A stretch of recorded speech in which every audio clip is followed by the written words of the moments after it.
Vinicius junior এবার FIFA বিশ্বসেরা খেলোয়াড়ের পুরস্কারটা জিতেছেন বা ফিফা বর্ষসেরা খেলোয়াড়ের পুরস্কারটা জিতেছেন। তার মানে ফিফা ভিনিসিয়াস জুনিয়রকে অফিসিয়ালভাবে বিশ্বের সেরা খেলোয়াড় হিসেবে ঘোষণা দিল। কিন্তু ক্রিশ্চিয়ানো রোনালদো, নেইমার জুনিয়রের মতো ফুটবলারদের মঞ্চে রেখে তাদের সামনে পুরস্কার জেতা, বিশ্বের সেরা খেলোয়াড়ের পুরস্কার জেতাটা আমার মনে হয় এটা একটু বেশি কিছু। পুরস্কারটা হয়তো বা গ্লোব সকার অ্যাওয়ার্ড, যদি আপনি ফিফা বর্ষসেরা এবং গ্লোব সকার অ্যাওয়ার্ডের তুলনা করেন হয়তো বা ফিফা বর্ষসেরা খেলোয়াড়টাই এগিয়ে থাকবে বা ফিফা বর্ষসেরা খেলোয়াড়ের পুরস্কারটা এগিয়ে থাকবে।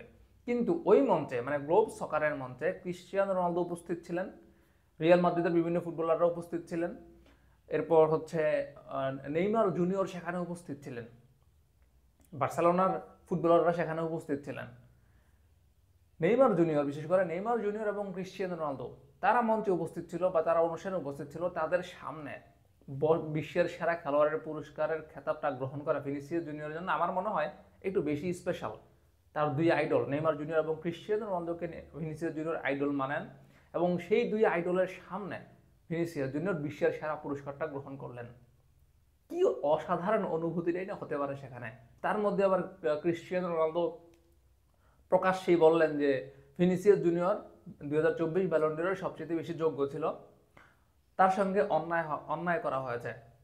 এইরকম স্বীকৃতির পর আর তো কিছু পাওয়ার থাকে না। আর সেই জন্যই মনে হয় ভিনিসিয়াস জুনিয়র পরে বললেন যে ক্রিশ্চিয়ানো রোনালদো যেহেতু বলেছে আমি বিশ্বের সেরা খেলোয়াড়, আমি সেটা মেনে নিচ্ছি।